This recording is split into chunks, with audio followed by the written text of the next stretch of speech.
Smart People, kita bertemu lagi dalam acara Lessons and Learn. Semoga Smart People sehat, sukses, bahagia selalu ya. Hari ini saya akan membahas materi menangani hubungan industrial. Yuk kita simak pembahasannya, semoga berguna.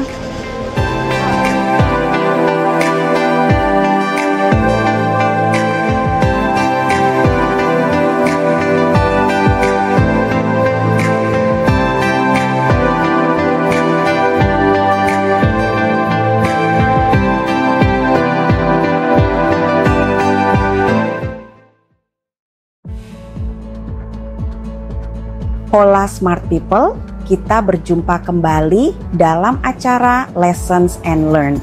Sehat, sukses, dan bahagia selalu. Hari ini kita akan membahas materi mengenai menangani hubungan industrial. Mari kita simak bersama-sama, semoga bermanfaat. Unit ini sangat penting karena menyangkut relasi antara perusahaan dan pekerja, baik secara individu maupun kolektif atau melalui serikat pekerja.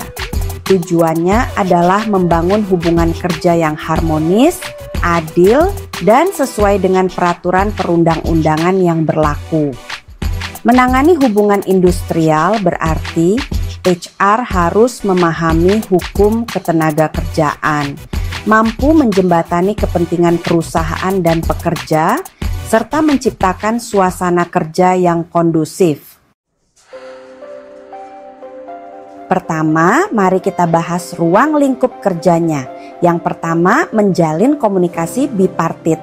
Membangun komunikasi dua arah antara manajemen dan perwakilan karyawan, baik formal maupun informal. Yang kedua, menangani perselisihan hubungan industrial. Ini meliputi perselisihan hak, kepentingan, pemutusan hubungan kerja atau PHK, dan perselisihan antar serikat pekerja. Yang ketiga, menerapkan peraturan perundang-undangan ketenagakerjaan, mengikuti Undang-Undang Nomor 3 Tahun 2003, Undang-Undang Cipta Kerja PP Nomor 35 Tahun 2021, dan regulasi lainnya. Yang keempat, mengelola hubungan dengan serikat pekerja atau serikat buruh, menyusun perjanjian kerja bersama atau PKB, melakukan perundingan, serta menjaga kerjasama yang saling menghargai. Yang kelima, menyusun dan mensosialisasikan peraturan perusahaan atau PP. Ini menjadi pedoman internal yang mengatur hak, kewajiban, dan tata tertib kerja. Yang keenam, menerapkan sistem disiplin dan penyelesaian sengketa internal, penanganan pelanggaran disiplin kerja, skema peringatan, hingga penyelesaian damai. Dan yang ketujuh, menciptakan iklim hubungan industrial yang sehat dan adil, melibatkan budaya organisasi yang transparan, akuntabel, dan inklusif. Lalu kedua, kendala di lapangan.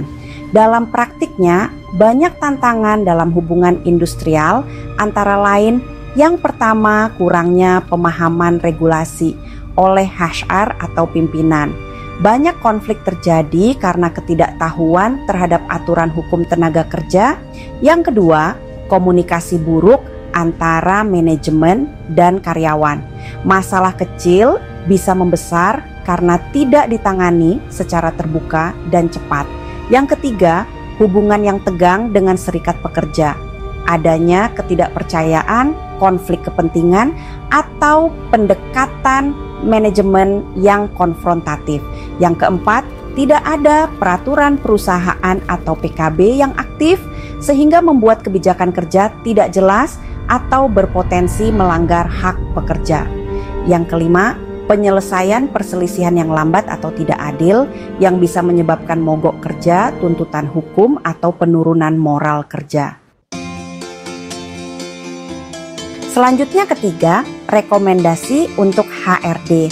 Agar hubungan industrial sehat dan berkelanjutan, berikut langkah yang disarankan untuk HRD. Yang pertama, pahami dan ikuti regulasi terkini. update terus undang-undang dan peraturan turunan terkait ketenaga kerjaan. Yang kedua, bangun komunikasi bipartit yang aktif dan rutin.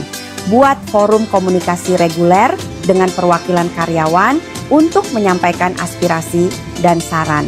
Yang ketiga, libatkan serikat pekerja secara positif. Bangun kemitraan, bukan persaingan. Ajak serikat ikut dalam penyusunan kebijakan dan penyelesaian masalah. Yang keempat, susun dan review peraturan perusahaan secara berkala. Pastikan PP atau PKB selalu sesuai dengan hukum dan kondisi organisasi terkini. Yang kelima, tangani masalah sejak dini secara adil dan transparan. Gunakan pendekatan win-win dan restoratif, bukan hanya disiplin sepihak. Yang keenam, latih HR dan manajer lini soal hubungan industrial, termasuk teknik negosiasi, mediasi, serta penanganan konflik. Dan yang terakhir yaitu kesimpulan, hubungan industrial yang baik akan menciptakan 1. Lingkungan kerja yang damai dan produktif. 2. Kepastian hukum bagi pekerja dan pengusaha. 3. Kepuasan dan loyalitas karyawan. 4. Perlindungan terhadap konflik kerja yang merugikan kedua belah pihak. Namun, semua itu bisa tercapai jika ada komunikasi yang terbuka, pemahaman hukum yang kuat, dan sikap saling menghormati antara perusahaan dan tenaga kerja. Demikian materi pembahasan hari ini mengenai menangani hubungan industrial. Semoga bermanfaat, sehat, sukses, dan bahagia selalu. Demikian ya pembahasannya. Jika Smart People merasa video ini berguna, mohon berikan tanda like, subscribe, dan share-nya ke teman-teman. Sehat, sukses, bahagia selalu. Sampai berjumpa di lessons berikutnya. Bye.